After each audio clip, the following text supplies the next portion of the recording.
Welcome everyone. As a part of previous lecture, we have discussed about performance appraisal system, within which the last topic which we discussed was performance measurement, and under which we were trying to identify the degree of accuracy.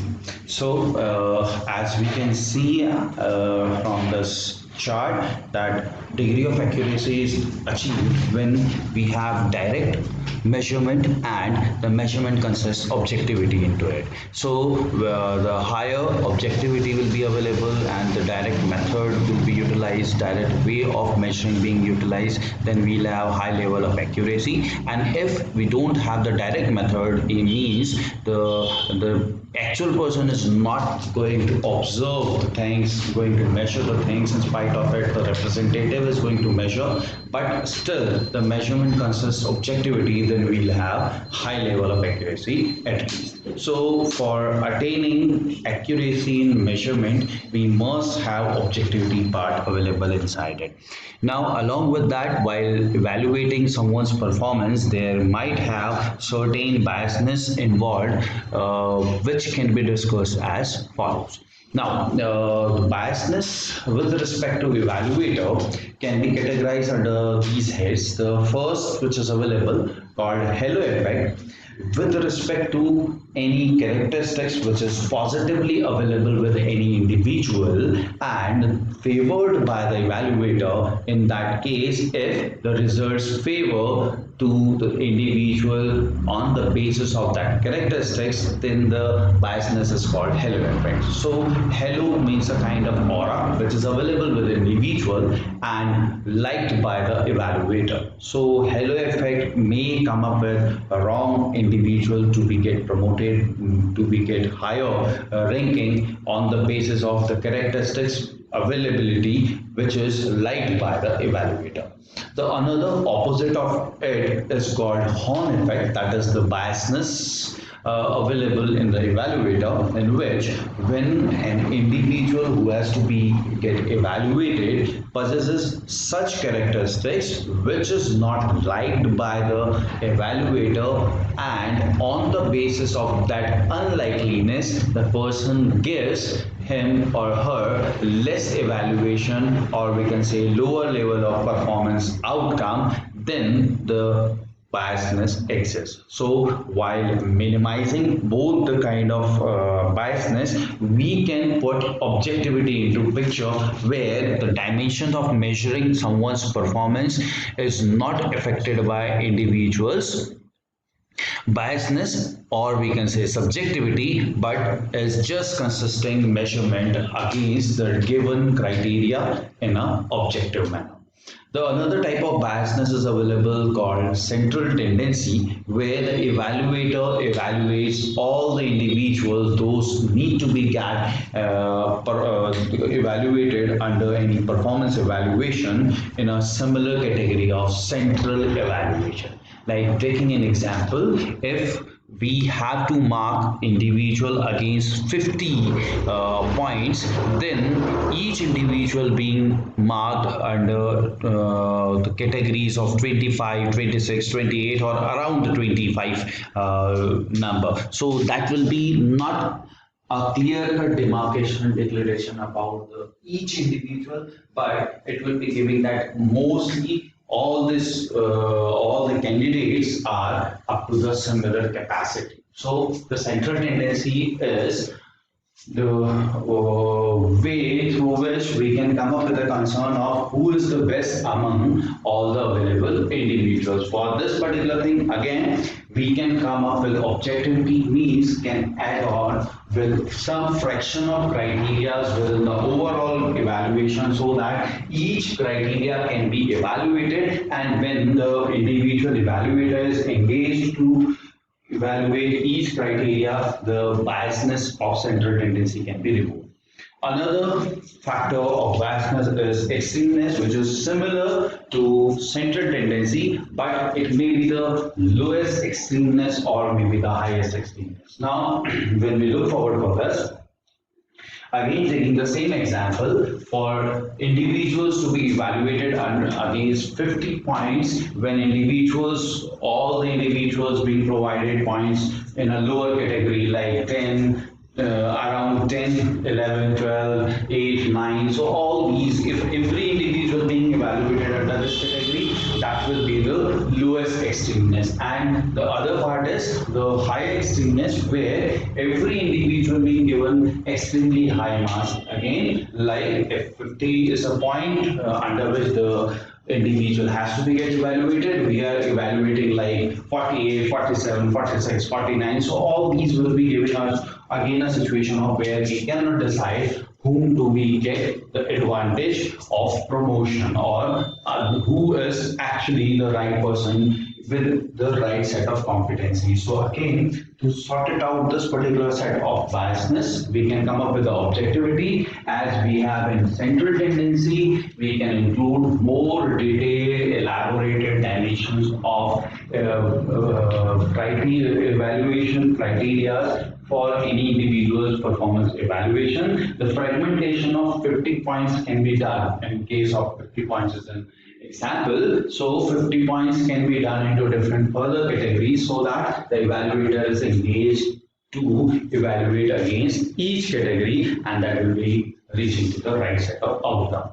The another and the last biasness which has been mentioned, that is called recency effect. Now recency means something which is taking place with that evaluator, with the organization recently. So the impact of that recent event is available in evaluation too. So if the evaluator get biased on the basis of the recent event took place, then on the basis of that evaluation, the performance cannot be properly examined. Now, in that case, we can take a simple example, the example of first impression being the last impression. If a candidate meets the evaluator in an informal order with some or the other mistake or some or the other positive things, then this particular impression, being the recent impression on the individual evaluator, may alter his evaluation against the performance, whereas this recent effect has got no sense of belonging with respect to someone's performance. So all these things can be minimized on the basis of, we can say, objectivity inclusion, as well as we can, like as we have seen in recency, so we can have multiple check as an indirect evaluator can be included, so that their work contribution can also be considered while giving someone add-on advantage related to his or her performance evaluation. Now moving ahead with the aspect of your performance appraisal, as we have seen earlier that performance appraisal consisting two dimensions. One will be the present appraisal, second will be the potential appraisal, and within that we also discussed there will be dimension of quantitative and your comparative. So quantitative, when we try to put all the things, all the factors which are responsible for someone's performance against the job profile to be kept in a category, and then we evaluate them against that in numbers or on numeric terms. So we try to quantify all these things, but all the time it's not possible. So the first method which we'll be discussing over here, that is called a rating scale. Now the rating scale is a scale in which we rate individuals' performance under the different dimensions. Now these dimensions are taken from the performance related standards, and that can be further divided into objective dimensions or the subjective dimensions. Objective dimensions, where we can simply see the quantifiable outcome in a very easy manner, whereas in subjective dimensions we may have some or the other individual evaluators, or we can say observers, influence on the in a quantifiable terms. Like we'll be taking this example further. Now in context of objectivity, we have further divisions like productivity and attendance. So how many days the person being present in the organization, how many units the person has produced with the proper utilization of resources that can be quantified easily. But when it comes to check out whether the person was taking initiative, whether the person has got dependability on others while performing the job responsibility, and whether the person being cooperative to the other people, that is being quite difficult. So